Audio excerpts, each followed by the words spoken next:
Assalamualaikum warahmatullahi wabarakatuh. Selamat datang di mata kuliah Pengantar Manajemen dan Administrasi Logistik. Mata kuliah ini diperuntukkan bagi mahasiswa sarjana terapan Manajemen dan Administrasi Logistik Sekolah Vokasi Universitas Diponegoro. Kita masuk ke materi kelima terkait perencanaan logistik dan aktivitasnya. Bersama saya, Johan Bimo Sukoco.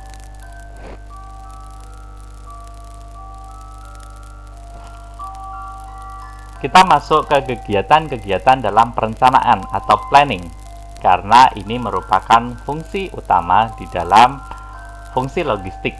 Perencanaan meliputi self-audit, menentukan keadaan organisasi sekarang, kemudian survei lingkungan, menentukan tujuan, kemudian forecast atau peramalan keadaan masa depan, melakukan tindakan-tindakan dan sumber pengarahan, kemudian mengevaluasi atau mempertimbangkan tindakan-tindakan yang diusulkan, kemudian mengubah dan menyesuaikan rencana sehubungan dengan hasil pengawasan dan keadaan yang berubah, kemudian mengkomunikasikan yang berhubungan terus selama proses perencanaan berlangsung. Karakteristik perencanaan itu sendiri, pertama, tempat untuk memulai perencanaan yaitu memulai perencanaan dengan isu pokok, dan memulai perencanaan dari tingkat top manajemen atau lower manajemen dapat dilakukan juga. Kedua, pengaruh unsur manusia. Keberhasilan dan kegagalan suatu rencana pekerjaan tergantung pada unsur manusia pelaksananya.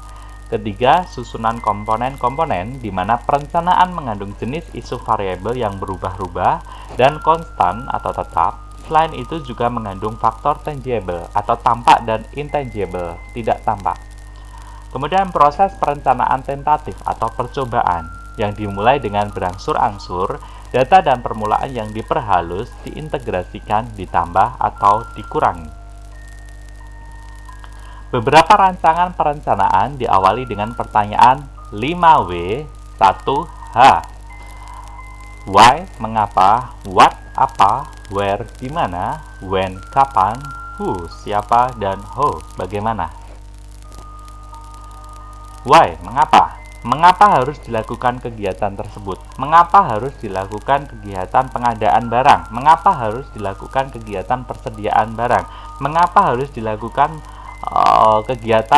kegiatan logistik dengan menggunakan distribusi melalui moda transportasi darat misalnya? Hal ini menerangkan dengan jelas keperluan yang sebenarnya mengapa sebuah pekerjaan di dalam logistik tersebut harus dilakukan serta hal-hal penting lainnya. What? Apa? Apa yang perlu dilakukan? Apa jenis kegiatan-kegiatan logistik yang diperlukan?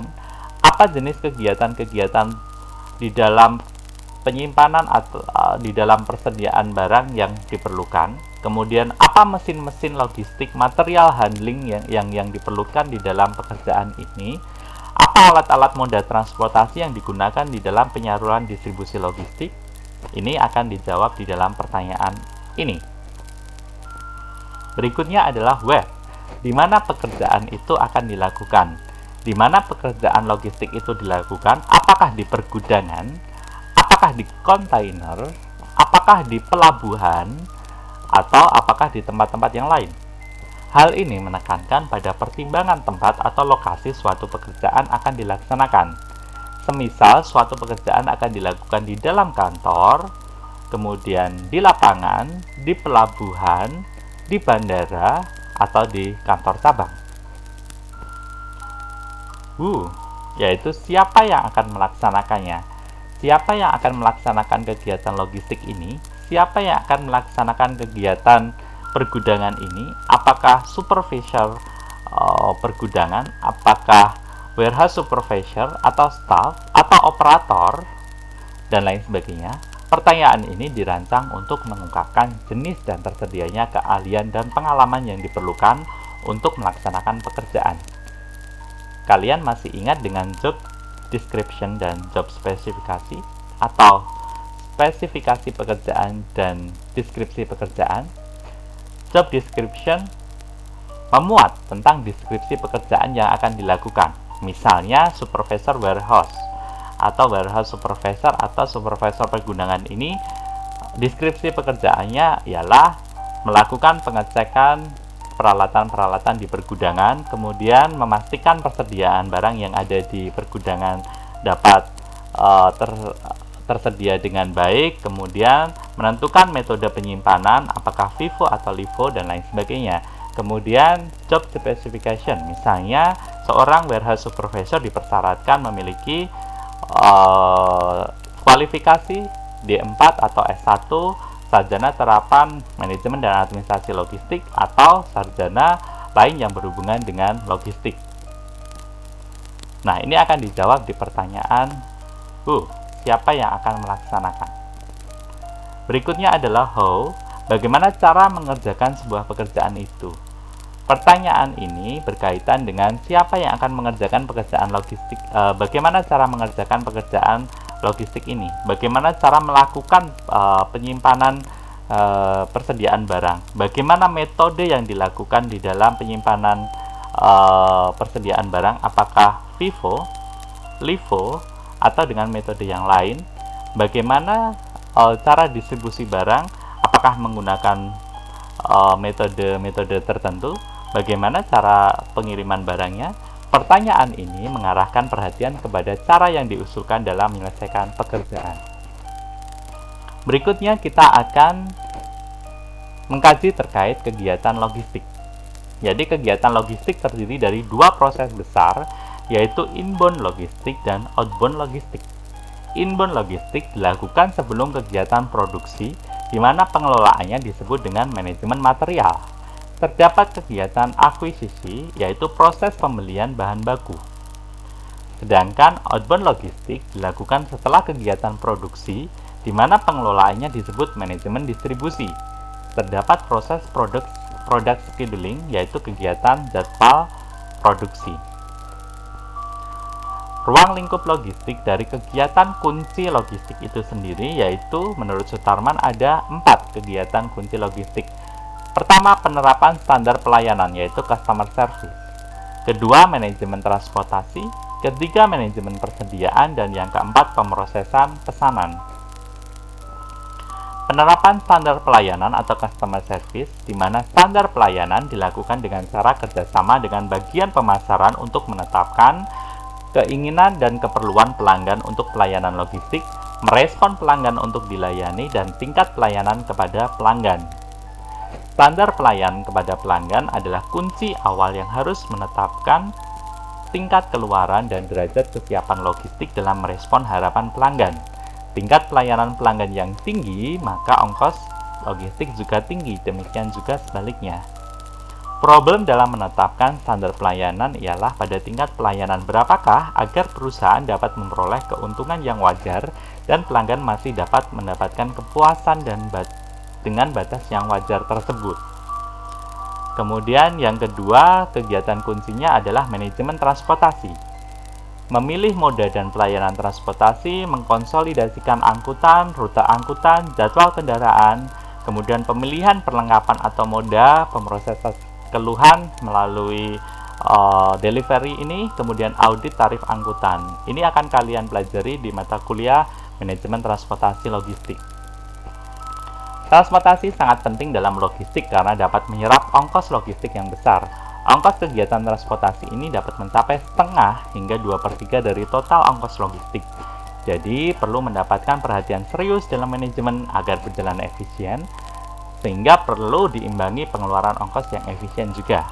Kegiatan logistik penyampaian barang dari titik asal ke titik tujuan melalui pergerakan yang berfungsi meningkatkan utilitas tempat atau flash utility, dan harga barang sampai di pelanggan akan lebih tinggi dibandingkan di tempat asal.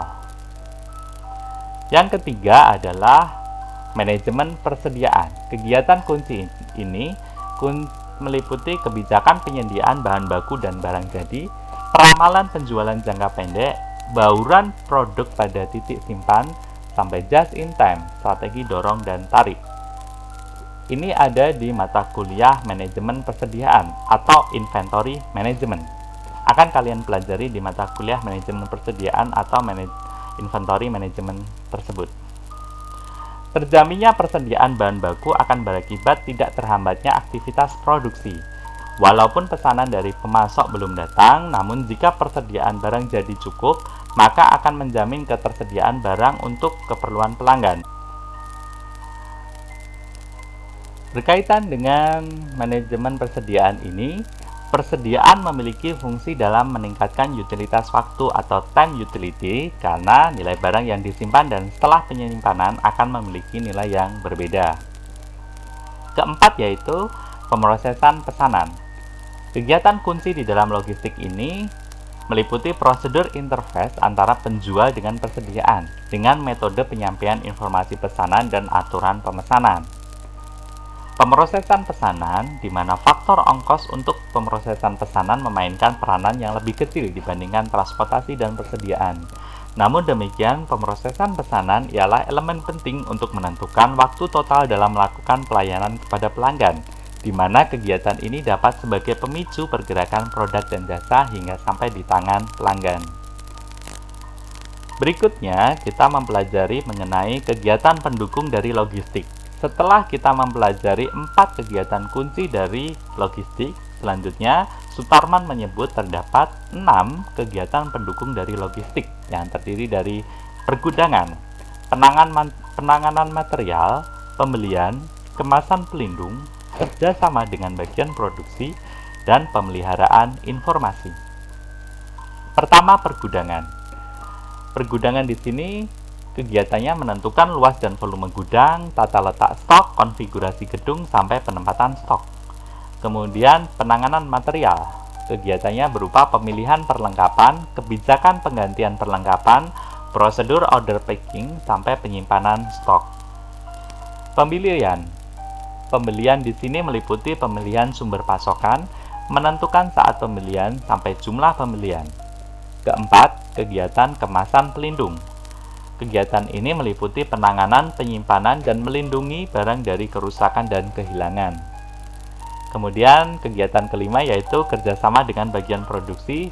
Di dalamnya meliputi menentukan jumlah agregat dan urutan dan waktu produksi.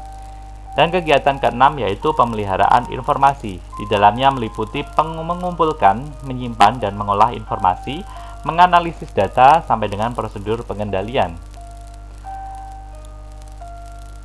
Demikian yang dapat kita pelajari terkait materi hari ini. Terakhir, saya mengutip kutipan dari Sun Yu, "The line between disorder and order lies in logistics."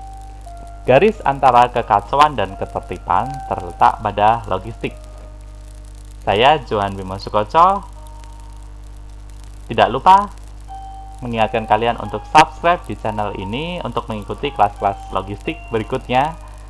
Saya pamit. Akhir kata, Assalamualaikum warahmatullahi wabarakatuh.